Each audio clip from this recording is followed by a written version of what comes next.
Hi there. It's important to understand the basic functions of each piece of equipment in the studio. But the thing that is really important is how all of the equipment works together to create different styles of mixes. That is, how all the equipment works together to create good mixes, rather, great mixes. We will then have a framework for the discussion of different values for different types of mixes. Then we can have some really good arguments. We'll actually have something to argue about. In this video, we will explain the basic functions of all of the equipment in the studio. Using visuals of sounds, we will explain the most common parameters found in each piece of equipment. This video is an introduction to the basic functions of equipment. The idea is to explain each piece of equipment visually, so that in the next video, we can use these visuals to show different types of mixes. We will go into more detail on each piece of equipment in future videos.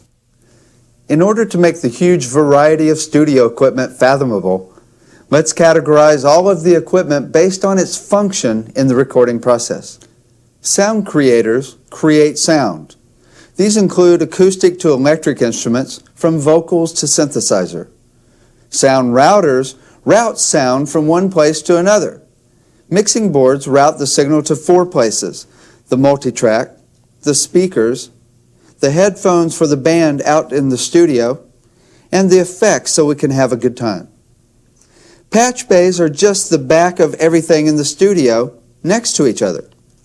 It's the back of the mix panels, the back of the multitrack ins and outs, back of the console ins and outs, and back of the effects ins and outs. It's the back of everything next to each other so we can use short cables to connect everything in the studio. Sound storers store sound. Tape players store digital or analog sound. Sequencers store MIDI information. Sound transducers are equipment that take one form of energy and change it into another form of energy. Microphones take mechanical energy or sound waves and change them into electrical energy. Speakers take electrical energy and change them into mechanical energy or sound waves. But it is sound manipulators that we are here for. This includes effects and processing that are used to change or add to a sound after it has been created.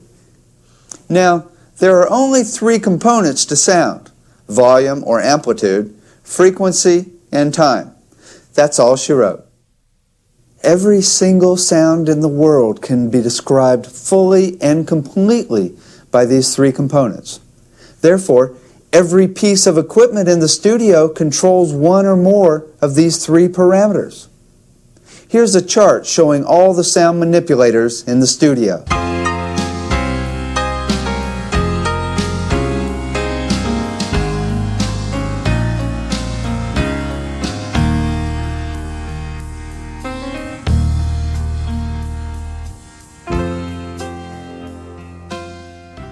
Volume of the faders is shown as a function of front to back.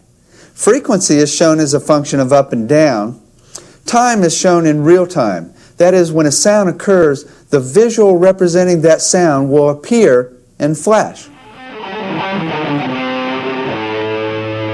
In the first video of the series, we showed how we mapped out volume as a function of front to back. As previously mentioned, we can use volume faders to place a sound out front, in the background, or anywhere in between. In the next video, we will cover how volume relationships can be used to create different musical dynamics. When we set volume relationships in a mix, we use apparent volumes to decide on the relative balance, not just the voltage of the signals going through the fader. If we were just using where the faders are set relative to each other, then we could mix without even listening. We could look at the faders and place them based on their relative placement, like this. When we raise the faders on the board, we are changing the voltage of the signal being sent to the amp, which boosts the wattage, which then sends more power to the speakers, which create more sound pressure level in the air that our ears hear. However, there's more to it than that. The other main thing that affects apparent volume is the waveform of the sound itself. For example, A chainsaw will sound louder than a flute when they're both exactly the same volume on the VU meters. A screaming electric guitar sounds louder than a clean guitar sound, even if they're both at exactly the same volume. So when you see sounds represented by spheres between the speakers, you're seeing the apparent volume of a sound. This is what we use to mix with. This is what we use to set volume relationships. You don't look at the faders, you listen for the relative volumes. Bass, come down.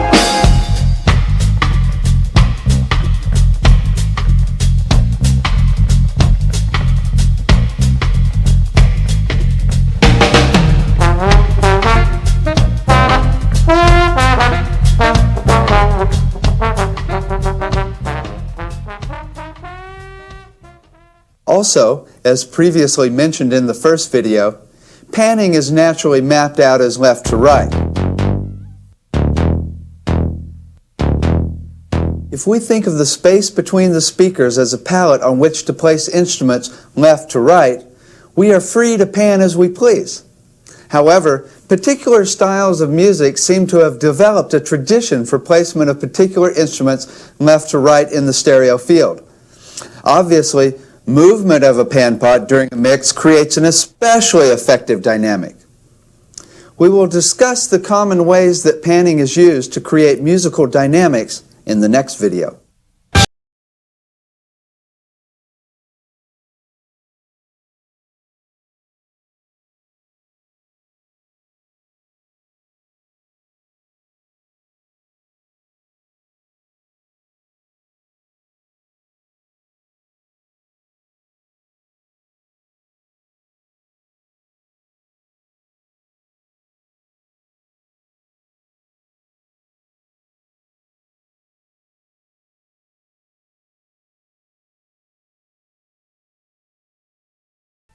Compressor limiters are volume functions.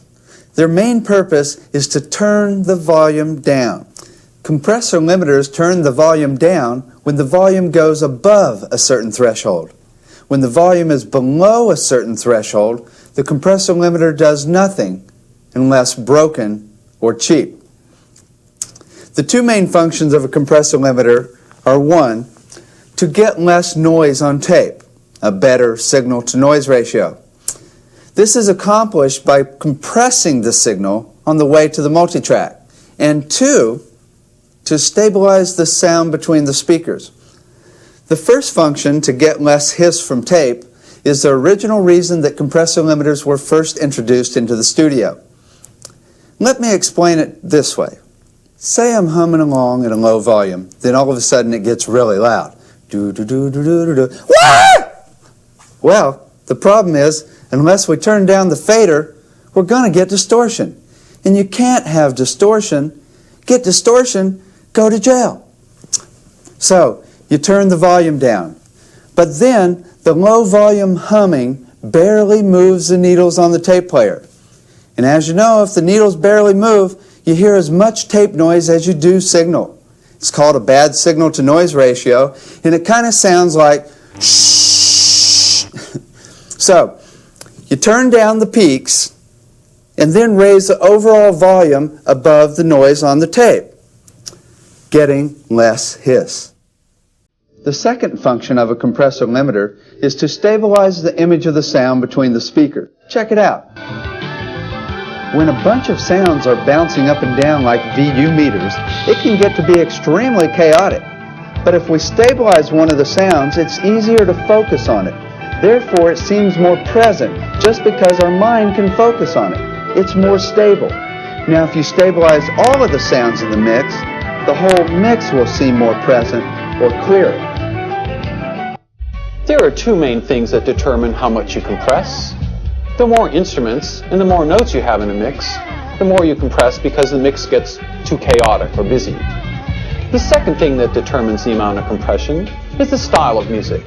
Certain types of music, such as pop, are commonly more compressed. Now, after you stabilize the sound between the speakers, if you then turn up the overall volume, you can put the whole sound right in your face. This is commonly done in radio and TV commercials, which makes it sound louder, making it jump out and grab your attention. This might be annoying in radio and TV commercials, but it's great for a lead guitar or other lead instrument. If you want a lead sound right in your face, compress the hell out of it and turn it up. It also works when putting sounds in the background. The problem is that low volume sounds can easily be lost in the mix. They can be masked by other sounds in the mix, especially if the volume of the sound fluctuates. Let me demonstrate. If you have a sound in the background, sometimes you can't quite hear it that well, especially if it fades out. But then it comes back in sometimes, you hear the sound, then other times it goes out and you hear another sound. But if you compress it, you can hear every word they're saying, even if you're whispering. It never fades out. If you don't compress it, sometimes it fades out. You really don't know what they're talking about. Other times, you really do know what they're talking about. So you see, if you have a low volume sound and you put it in the background, if you compress the hell out of it, you can set it down low and still never lose it in the mix. It's always there because it's stable. There are two main knobs on compressor limiters, commonly called threshold and ratio. Visuals are especially effective in explaining what threshold and ratio do. If volume is shown as a function of front to back, the sphere is bouncing back and forth like a VU meter. It will then come out and smash into the threshold and stop if it's a limiter. The difference between a compressor and a limiter is that a limiter stops the volume from getting any louder than the threshold itself. A compressor, on the other hand, allows the volume to get a bit louder based on a ratio or percentage. Check it out. If we set the ratio to 2:1, it will go this far. If we set the ratio to 10:1, it will only go this far past the threshold. A good starting point is to set the ratio to 4:1. This is so that it turns the volume down without squashing. A squash sound sounds like this. The truth of the matter is you can set the ratio wherever you like. But also true is the fact that most people who are just starting out can't hear the difference between ratio settings very well. Until you can tell, 4:1 is a good place to start. Now this is how you set the threshold. The thing is, you don't look at the threshold knob. Well, you have to look at it for a second in order to get your hand on it. Then you look at the gain reduction meters, which show how much the compressor is turning the volume down. You turn the threshold knob until you get a maximum of 6 dB of gain reduction, regardless of the ratio setting. For some instruments like lead guitar or screamer type vocals, you can set the maximum level at 10 dB of gain reduction. These are the levels you can set it at so that you turn the volume down some without squashing it. Once you hear compression really well, set it the way you want. Until then, try setting the ratio at 4:1 and setting the threshold for 6 dB of gain reduction.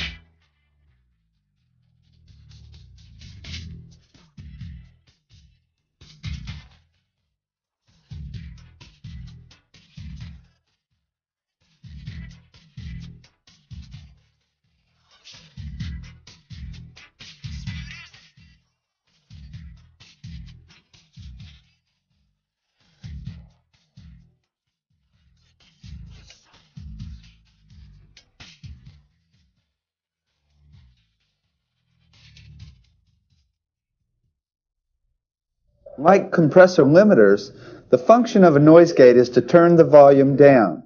Therefore, compressor limiters and noise gates are often packaged together in one box.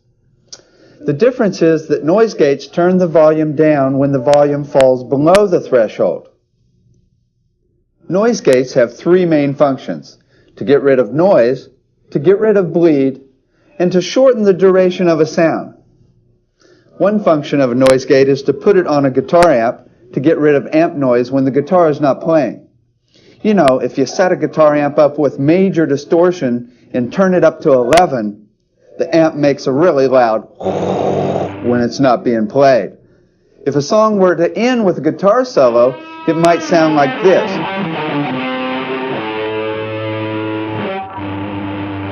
Now, if we set the threshold correctly, it will sound like this.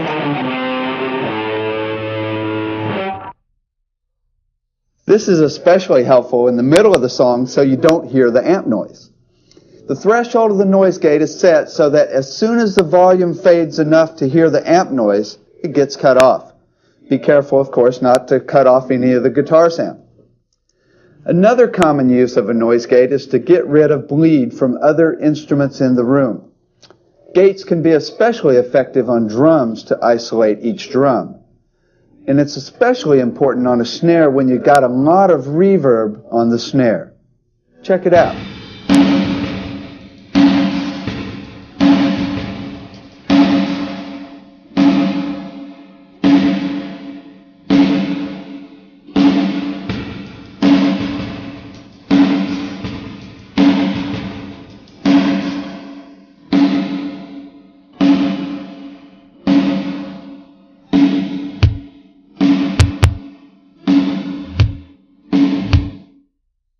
When volume is shown as front to back and the volume falls below the threshold, the sound will disappear.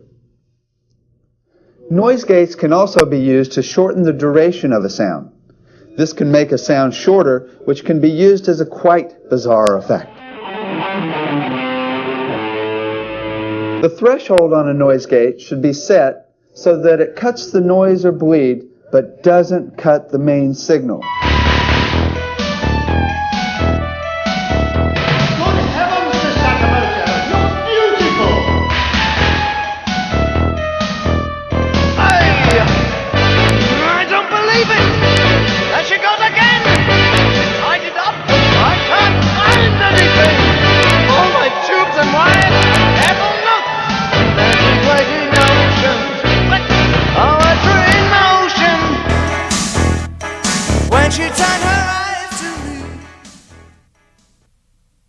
Before we continue, I should remind you that we're just giving an overview of the functions of each piece of equipment in the studio at this point. The idea is to explain each piece of equipment visually so that in the next video we can use these visuals to show different types of mixes. We'll then go into more detail in each piece of equipment in future videos. As you can well guess, we could do a whole video on EQ alone, and we will. We'll begin our discussion of EQ by covering the differences between types of equalizers. Next, we'll explore all of the different frequency ranges between 20 and 20,000 hertz. What about the other ones? The higher ones? EQ is a change in the volume of specific frequency ranges of a sound. It's the same as the tone controls on a normal stereo, bass and treble. Now, there are three main types of EQ found in the studio: graphics, parametrics, and roll-offs, high-pass and low-pass filters. You all know what a graphic EQ looks like. It has a volume control for each frequency. You can turn a frequency up or down using the volume sliders. Visually, we'll show frequency as a function of up and down, so we have low to high frequencies here. We're showing the volume of a particular frequency as the brightness in that band. For example, if you turned up the highs around 5,000 hertz, you would see it get brighter in that frequency range like this.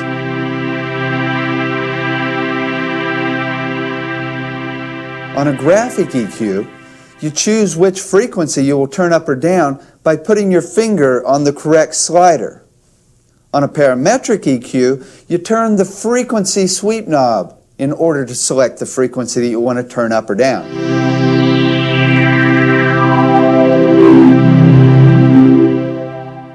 Besides a sweep knob, a parametric also has a bandwidth knob, which controls the range of frequencies that are to be turned up or down. On a graphic EQ, when you choose a particular frequency to turn up or down, you're actually turning up or down a range of frequencies preset by the manufacturer.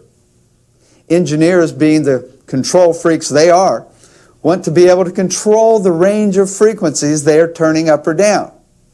With a parametric, the bandwidth knob gives you this control over how wide the frequency range is.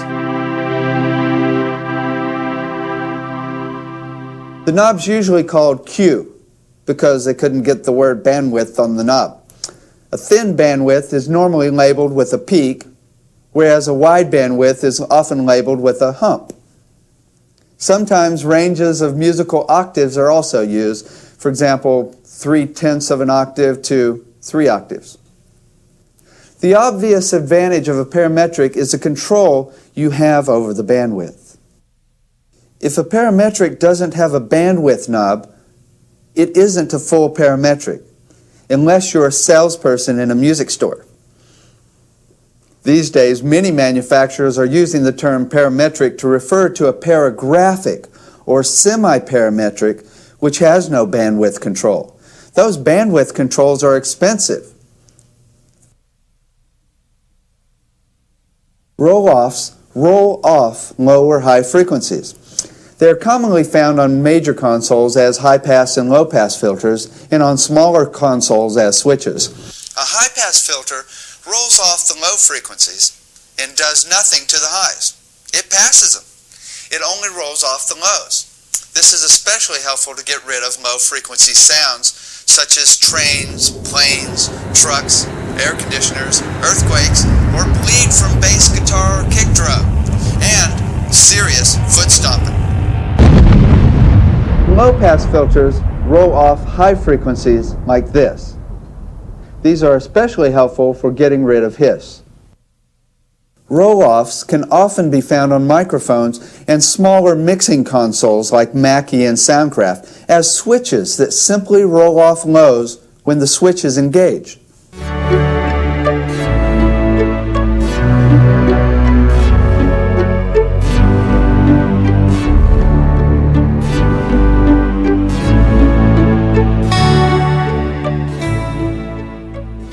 It is important to get to know all of the frequencies of sound by name. You see, the truth of the matter is that we know all of the frequencies from 20 to 20,000 hertz by heart. Our entire system, our entire psyche was designed to perceive sound. Not only our ears, but every cell in our body is designed to perceive frequencies. Here's a picture of a water molecule inside a cell of our skin, reacting to certain frequencies. Actually, when we hear sound, every single molecule in our entire body is creating a pattern based on the sound coming in. This means that our entire body is perceiving sound, not just our ears. You see, we were born to hum, to sound that is. Our entire body and being was created to perceive sound. Therefore, we all know every single frequency by heart. We've been checking them all out since the womb. We know all frequencies and pitches intimately. The trick is to learn their names.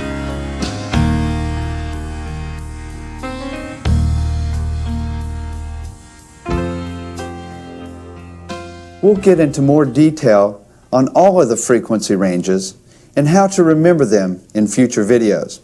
Then you'll be able to remember what boosting or cutting each frequency does to each instrument in the world.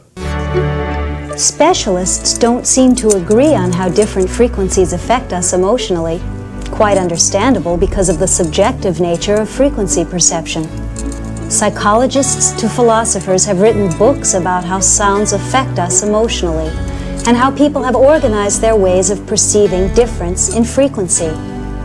Different frequencies do affect us differently, both physiologically and psychologically, not to mention spiritually.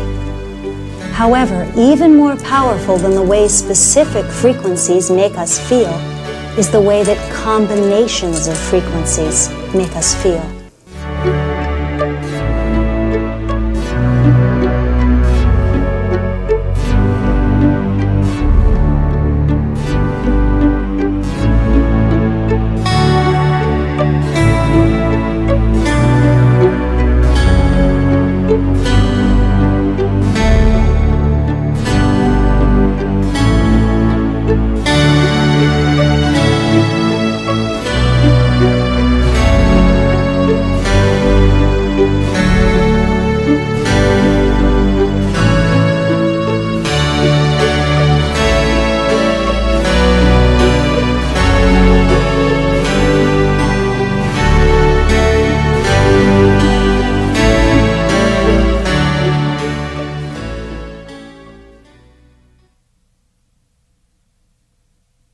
truth of the matter is that each and every sound, except a pure tone, is made up of a combination of tones of different frequencies and different volumes. These harmonics or overtones account for the differences in why one sound sounds different from another, a sound's timbre. Different sounds have different harmonics in them, and more or less harmonics as well. The interesting thing about harmonics is that they are all mathematical multiples of each other, and each individual harmonic is a pure tone. Therefore, when we raise or lower the volume of one frequency or another, we're actually raising or lowering the volume of one or more of the harmonics in the sound. This accounts for why each sound responds to EQ differently. Once in the mix, sounds should be EQ'd so that they work well with each other. Sounds can be made to sound more similar to each other or more dissimilar. A lead instrument might be made to be more cutting and abrasive so it really grabs attention. An instrument might be given extra bass to make the song more danceable or just to excite the rap listener.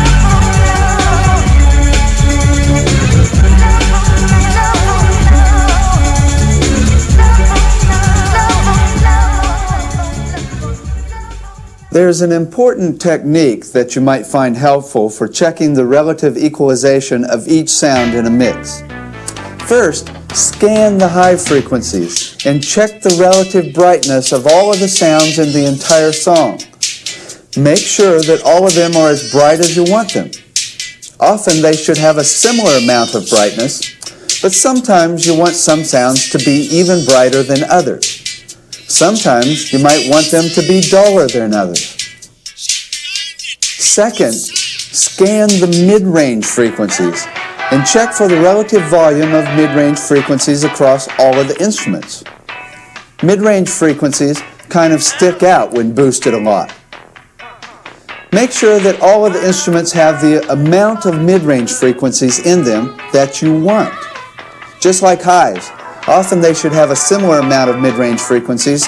However, sometimes you want some sounds to stick out more and grab your attention. Third, scan the bass frequencies and check for the relative volume of bass in each sound that hangs out in the bass range.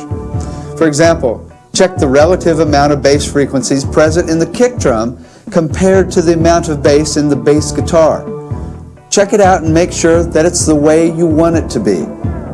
This frequency range is the one that is most commonly missed when mixing an album or project. This has been an introduction to EQs and equalizations. Check out future videos for more detail.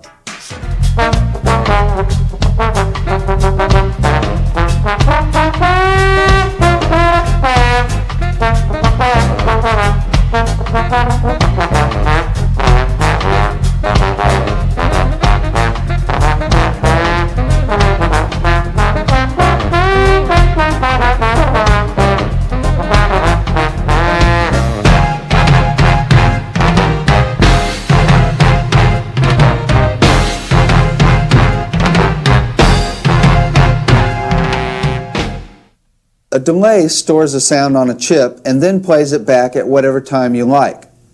The delayed signal can also be fed back into the input to get the well-known sound of feedback or regeneration where the signal repeats. Just as you need to learn the details of the frequency spectrum, you must also get to know how each delay time feels. It's the type of feeling or emotion that different delay time ranges evoke that you use to remember differences in delay times. We can also use the relationship between delay time and distance in the studio to help us to get to know different delay times. Sound travels close to 1 foot per millisecond. 1,000 milliseconds equals 1 second. That means for every 1 foot in the studio, you're adding 1 millisecond of delay time.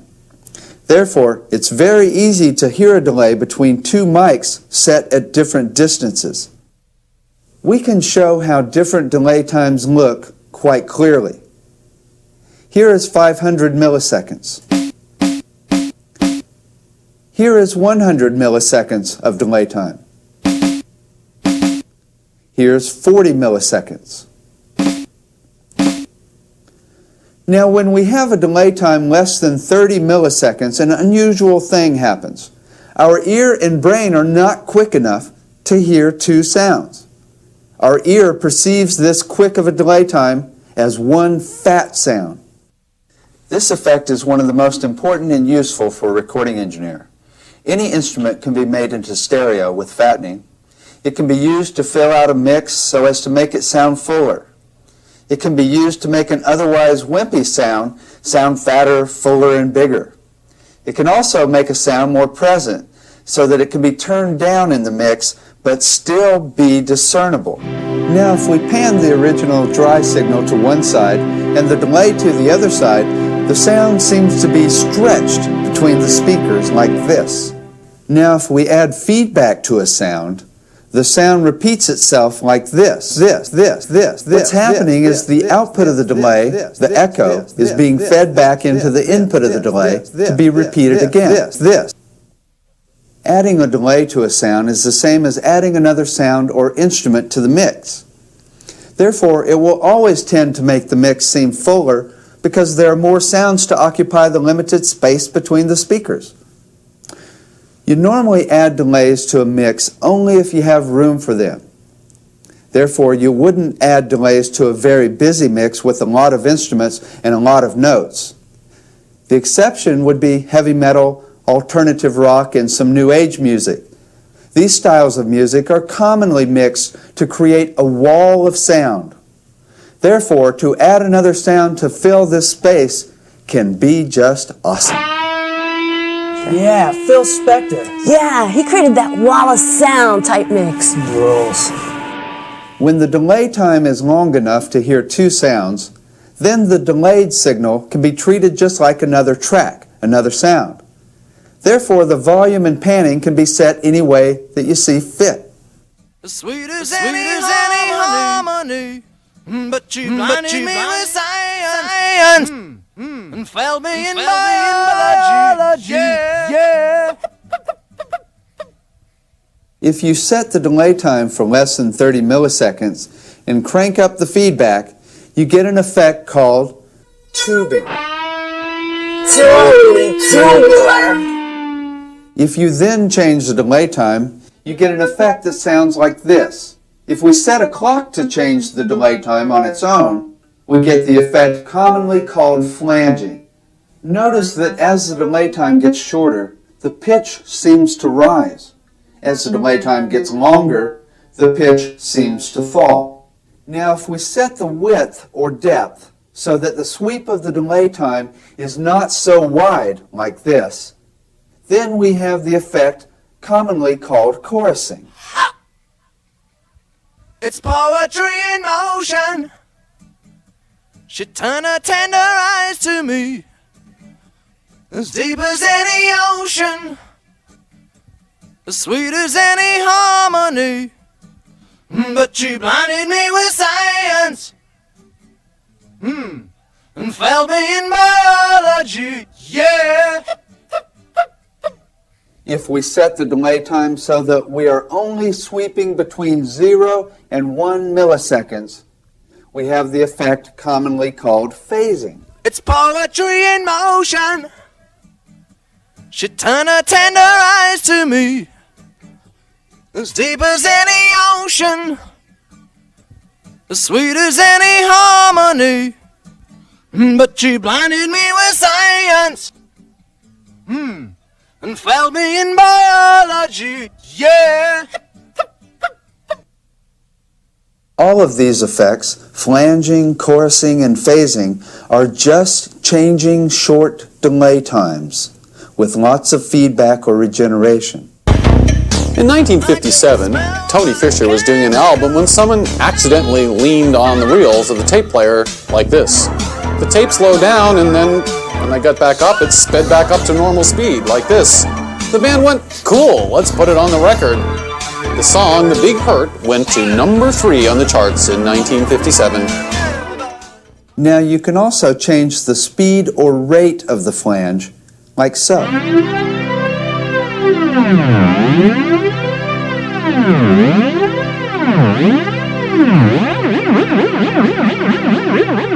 You could set the rate of the sweep to the tempo of the song,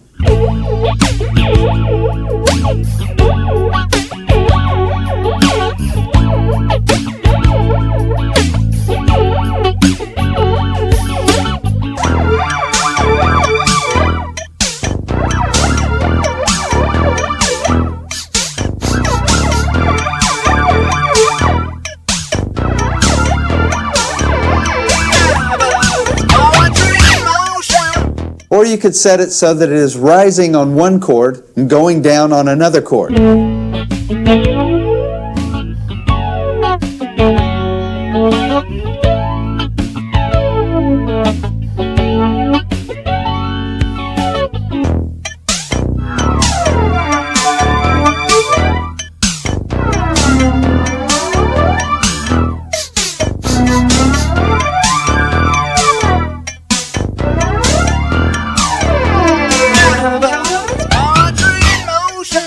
Or you could even set it so that it rises on the first half of the verse and falls on the second half of the verse.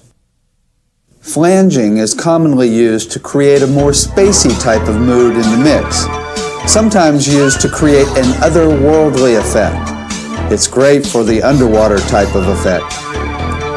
Chorusing is commonly used to simulate the effect that you get when you have a chorus of people or a chorus of instruments. Phasing is a very subtle effect, so subtle that it's the kind of effect that when used at Grateful Dead concerts, the crowd often wonders if the effect is actually coming from inside their head. I thought it was inside my head. Each of these effects can be panned in various ways, like this.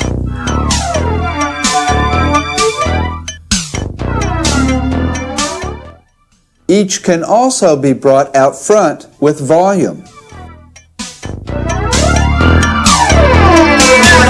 and raised or lowered a little bit with EQ.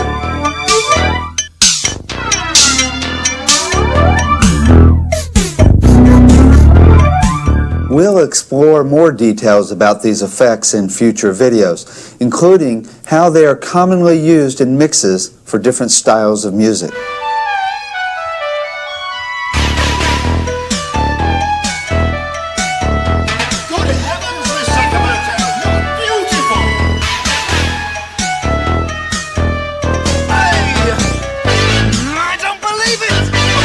She goes again! Just tied it up! I can't find anything! All my tubes and wires, every note! Right in motion! All in motion! And she turned her eyes to me. Reverb is made up of thousands and thousands of delay times. When you first hear a sound in a room, the sound continues traveling out at around 700 miles per hour and hits the walls, bounces back from the walls, all at different distances, and comes back to us as hundreds of delay times. All of these delay times wash together to make the sound we know as reverb. When we place reverb in a mix, it's just like we are placing the sound of a room between the speakers. Therefore, we'll show reverb visually as a room or cube between the speakers.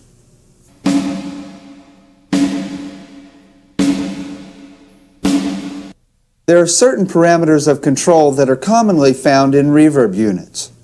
First, you can change the type of room. You can think of it as different types of rooms between the speakers like this: halls, rooms,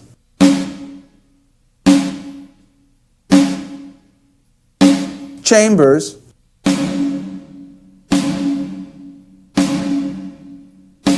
and plate reverbs.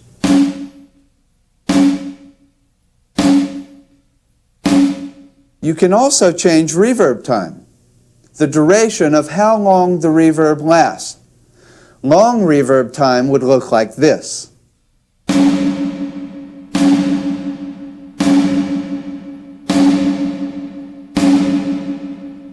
A short reverb time would look like this.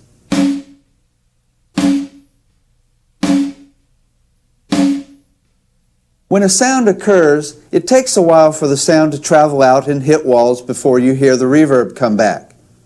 This time of silence before the reverb begins is called pre-delay time. A really long pre-delay time would look like this.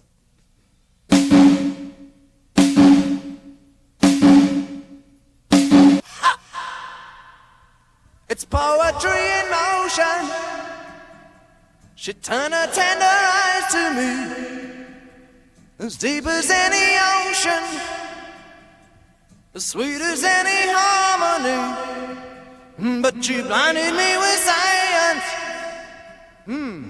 and failed me in biology. Yeah. It's poetry in motion. She turned her tender eyes to me, as deep as any ocean, as sweet as any harmony. But she blinded me with science,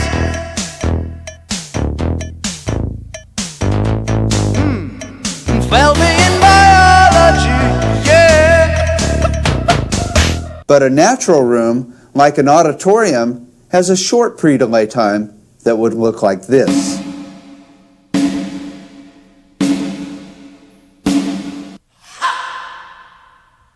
It's poetry in motion. She turned her tender eyes to me, as deep as any ocean, as sweet as any harmony. But she blinded me with science, and failed me in biology. Yeah. Another setting of reverb is the envelope. That is, how the reverb changes its volume over time. Normal reverb has an envelope that looks like this.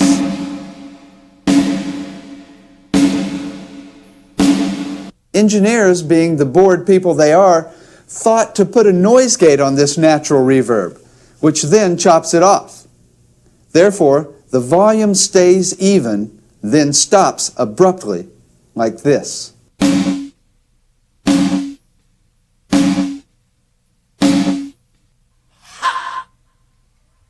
It's poetry in motion. She turned her tender eyes to me, as deep as any ocean, as sweet as any harmony. But she blinded me with science, and failed me in biology. Yeah. It's poetry in motion. She turned her tender eyes to me, as deep as any ocean, as sweet as any harmony. But she blinded me with science,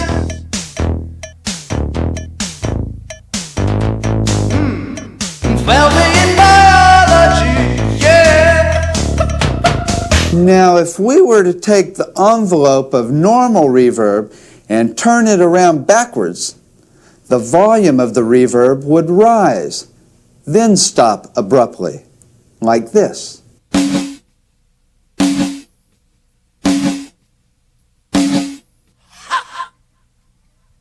It's poetry in motion. She turned her tender eyes to me, as deep as any ocean, as sweet as any harmony. But she blinded me with science, and failed me in biology. Yeah. It's poetry in motion. She turned her tender eyes to me, as deep as any ocean, as sweet as any harmony. But she blinded me with science,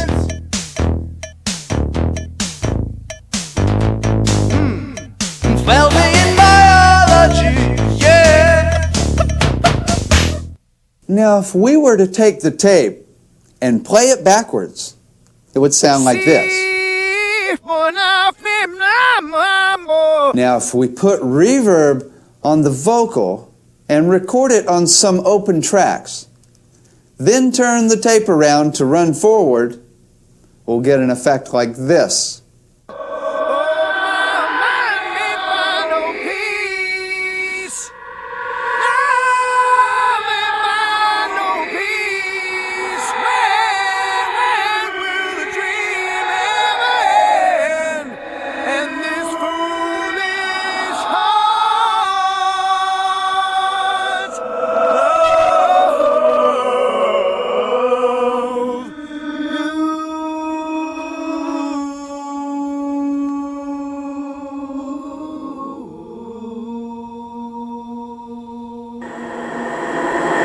That. So cool. This effect is called preverb. It's the most evil effect that could be created in the studio because only the devil could put an effect on something before it even happens. Therefore, it has been used in every scary movie made, including The Exorcist and Poltergeist, and of course, it's Ozzy Osbourne's favorite effect. It can also be fun as hell, too.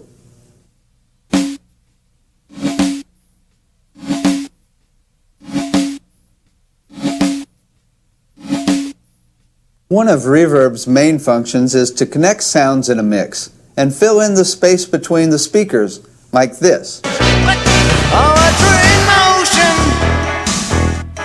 when she turned her eyes to me, as deep as any ocean and sweet as any harmony. She blinded me with science.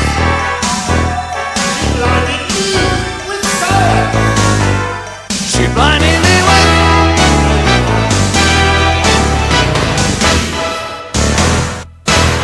Like any sound, reverb can be panned in various ways, like this.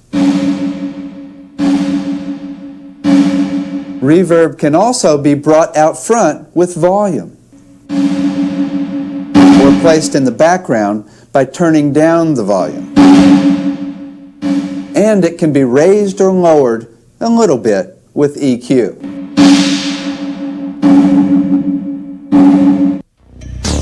I can smell the chemicals.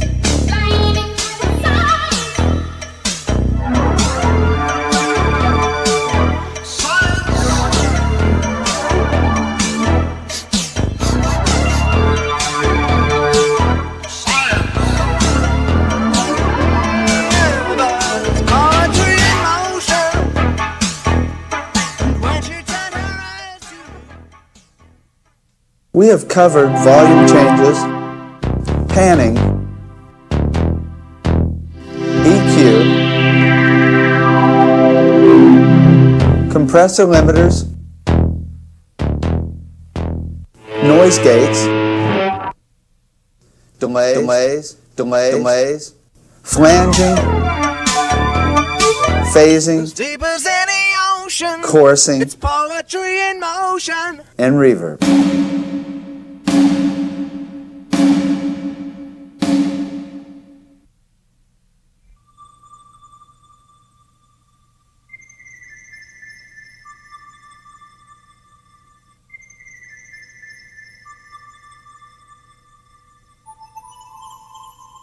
Now that we have covered each piece of equipment in the studio, we can now use these visuals to show different classic styles of mixes in the next video.